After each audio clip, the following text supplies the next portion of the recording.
2024 সালে অনেকেই ফেসবুক আইডিতে টু ফ্যাক্টর অথেন্টিকেশন সেটিংসটি অন করতে পারছেন না। আমিও অনেক ট্রাই করেছিলাম ফেসবুক অ্যাপ দিয়ে, কিন্তু কোনোভাবেই টু ফ্যাক্টর অথেন্টিকেশন সেটিংসটি অন করতে পারিনি। এখন নতুন একটি টেকনিক ব্যবহার করে টু ফ্যাক্টর অথেন্টিকেশন সেটিংসটি অন করা সম্ভব হচ্ছে। কিভাবে আপনি অন করবেন ভিডিওতে ডিটেলস দেখিয়ে দেওয়া হয়েছে।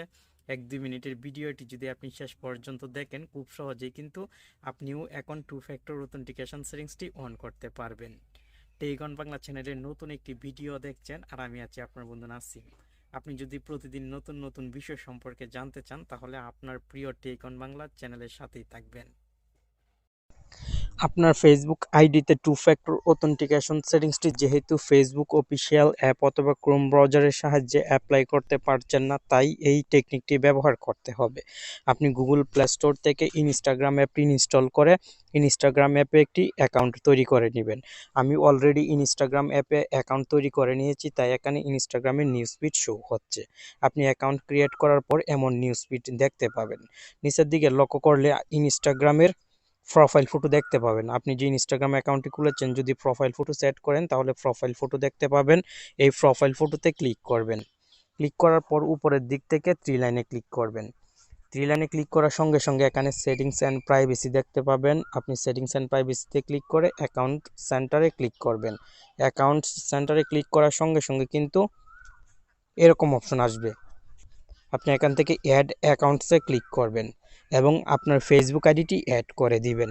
আমি যেহেতু অলরেডি ফেসবুক আইডি অ্যাড করে রেখেছি, তাই এখানে ফেসবুক লেখা শো হচ্ছে এবং ইনস্টাগ্রাম। আপনি ফেসবুক আইডি আশা করি খুব সহজে ইনস্টাগ্রামের সঙ্গে অ্যাড করতে পারবেন। এই কাজটি কমপ্লিট হওয়ার পর আপনি ব্যাকে চলে আসবেন। ফেসবুক আইডি অ্যাড কমপ্লিট হলে আপনি সম্পূর্ণ ব্যাকে চলে আসবেন এবং পুনরায় ইনস্টাগ্রামের প্রোফাইল ফটোতে ক্লিক করে থ্রি লাইনে ক্লিক করবেন। থ্রি লাইনে ক্লিক করার পর সেটিংস অ্যান্ড প্রাইভেসি, এই সেটিংসে ক্লিক করবেন এবং অ্যাকাউন্টস সেন্টারে ক্লিক করবেন। নিচের দিকে আপনি চলে আসলে এখানে পেয়ে যাবেন পাসওয়ার্ড অ্যান্ড সিকিউরিটি। আপনি পাসওয়ার্ড অ্যান্ড সিকিউরিটিতে ক্লিক করবেন। চেঞ্জ পাসওয়ার্ডের নিচেই দেখতে পাবেন টু ফ্যাক্টর অথেন্টিকেশন সেটিংসটি শো হচ্ছে। আপনি এই সেটিংসে ক্লিক করবেন এবং এখান থেকে ফেসবুক সিলেক্ট করবেন। ফেসবুক এবং ইনস্টাগ্রাম দুইটি থাকবে, আপনি ফেসবুকে ক্লিক করবেন। ফেসবুকে ক্লিক করার পর এমন অপশন আসবে, আপনি এখান থেকে টেক্সট মেসেজ অপশনটি সিলেক্ট করবেন এবং নেক্সটে ক্লিক করবেন। এখানে আপনি দুইটি অপশন দেখতে পাবেন, একটি নাম্বার শো হবে যদি আপনি নাম্বার ফেসবুকে অ্যাড করে থাকেন তাহলে, আর অ্যাড ফোন নাম্বার। আপনি যদি আগের নাম্বারে টু ফ্যাক্টর অথেন্টিকেশন সেটিংসটি অন করতে চান তাহলে আগের নাম্বারটি সিলেক্ট করে নেক্সটে ক্লিক করবেন। আমি যেহেতু নতুন নাম্বার অ্যাড করে টু ফ্যাক্টর অথেন্টিকেশন সেটিংসটি অন করব, তাই এখান থেকে অ্যাড ফোন নাম্বারে ক্লিক করে নেক্সটে ক্লিক করলাম এবং এখানে নাম্বারটি টাইপ করব। নাম্বারটি টাইপ করার পর নেক্সটে ক্লিক করব।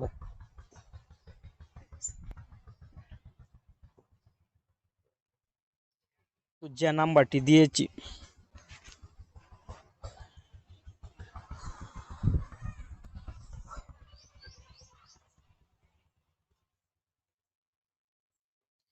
সঙ্গে সঙ্গে নতুন যে নাম্বারটি আমি দিয়েছি এই নাম্বারে একটি কোড নাম্বার চলে এসেছে। এই কোড নাম্বারটি এখন আমি বসিয়ে দিব 274600। 274600 কোড নাম্বারটি বসিয়ে দেওয়ার পর নেক্সটে ক্লিক করব। নেক্সটে ক্লিক করার পর কিন্তু কাজটি হয়ে যাবে, নয়তো আমার ফেসবুক আইডির পাসওয়ার্ড দিতে হবে। আপনি একটু অপেক্ষা করুন, লোডিং হচ্ছে। এই যে দেখেন অলরেডি কিন্তু টু ফ্যাক্টর অথেন্টিকেশন সেটিংসটি অন হয়ে গেল। আপনার যদি পাসওয়ার্ড দেওয়ার প্রয়োজন হয় তাহলে অবশ্যই পাসওয়ার্ড দিয়ে দিবেন, তাহলেই আপনার ফেসবুক আইডিতে টু ফ্যাক্টর অথেন্টিকেশন সেটিংসটি অন হয়ে যাবে।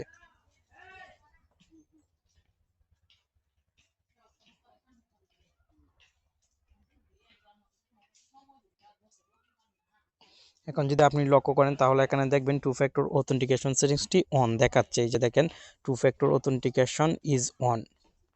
এভাবে কিন্তু খুব সহজে আপনি 2024 সালে ফেসবুক আইডিতে টু ফ্যাক্টর অথেন্টিকেশন সেটিংসটি অন করতে পারেন। ধন্যবাদ।